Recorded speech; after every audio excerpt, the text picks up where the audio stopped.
hippie. And freshly groomed, too. How convenient. Maybe trying to hide the evidence? Whoops! While most dogs love nothing more than a good game of fetch, Wishbone is a breed above the rest, preferring to imagine himself in the role of characters from classic literature. That's the trick, Watson. Stapleton's been in disguise. Welcome to The Rewind. Today, we'll be counting down the top 10 Wishbone episodes. Before we begin, make sure to give this video a like and hit the subscribe button for good luck. Number 10, Bone of Arc. I'll coach you through this one. We'll make a great team. Just like Joan and Louie. With their star player injured, Samantha becomes the heroine of the boys' soccer team during the championship.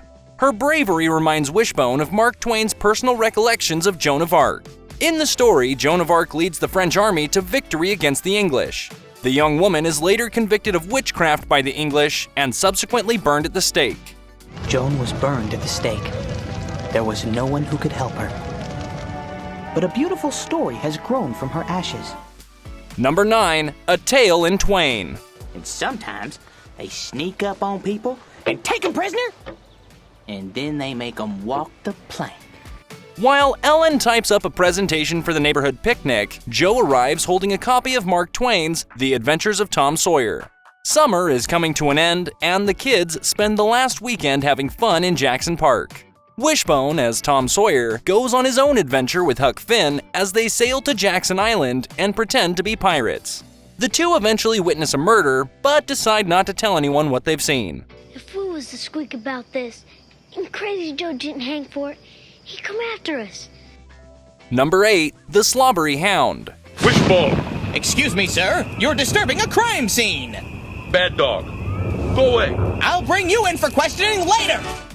One stormy night in the suburban alleyways of Oakdale, Wishbone is blamed for a mess he didn't create. When he finds a paw print and some spilled paint, he's reminded of Sherlock Holmes and his most famous story, The Hound of the Baskervilles. Wishbone ultimately discovers a bloodhound sniffing around in the garbage and comes to find that several messes were pinned on Wishbone as a result of the bloodhound's actions. You make one false move, pal, and I will...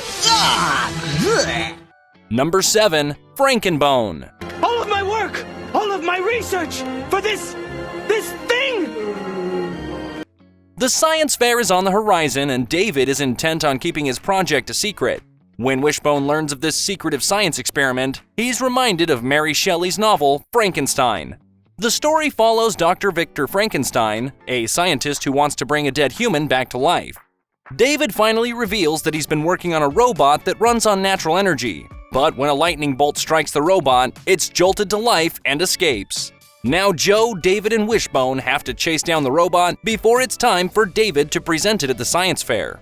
Sorry guys, that wasn't supposed to happen. Extinction comes early for one dinosaur.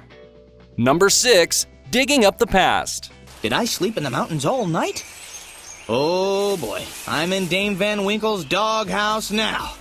Wishbone and the gang meet Dr. Thelma Brown, an elderly woman who lived in Joe's house as a child. After digging up a time capsule, Wishbone is reminded of a short story by Washington Irving called Rip Van Winkle. Portrayed by Wishbone himself, Rip Van Winkle is a man who sleeps for 20 years straight through the American Revolution.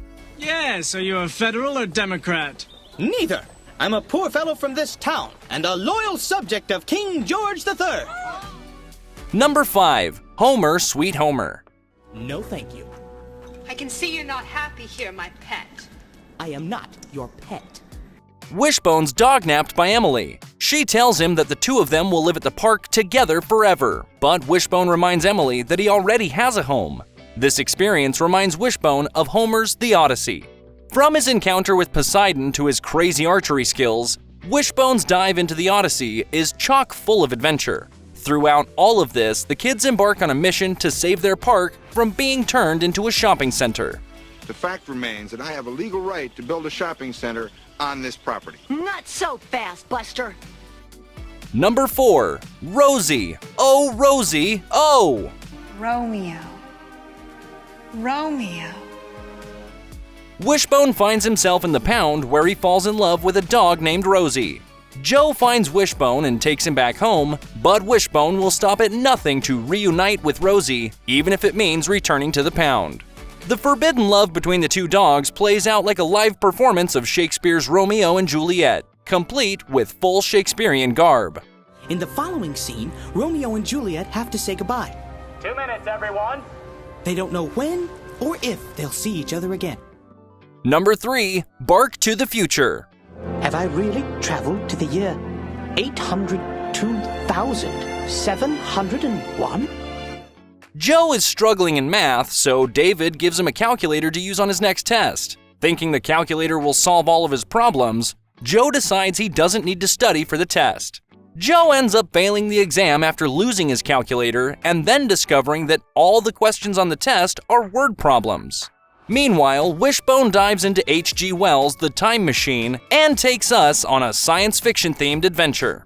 When he arrives in the distant future, he's disheartened to learn that the human race has devolved into a species that doesn't work and has no interest in advancing their civilization. Such splendor. Such decay. Number 2. Pup Fiction.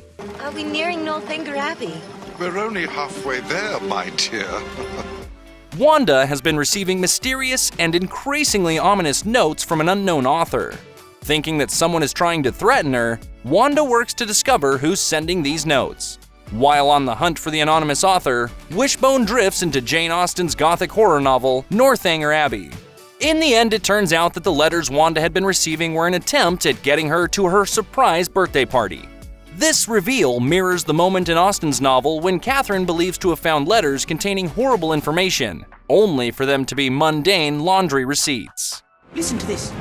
It says, 6 embroidered handkerchiefs. And number 1, Paw Prints of Thieves. When I capture Robin Hood, I will be sheriff for life. Nothing will stop me. Joe helps a cafeteria worker break the rules in order to give back to others. They get caught by a stern director who cares more about money than charity. When Joe gets caught in the crosshairs of what seemed like a good deed, Wishbone imagines himself as Robin Hood. This episode is filled with tons of action-packed sequences featuring eccentric characters. Wishbone does manage to get the director off Joe's tail, but that's not the end of their problems. You won't find Ellie here anymore, Joe. Where is she? Well, that's an interesting question. Well, what did you think of our list? Before you leave, don't forget to give this video a like and leave your thoughts in the comments down below. Check out these other videos from the Rewind, and don't forget to subscribe and hit the bell icon so you never miss another video again.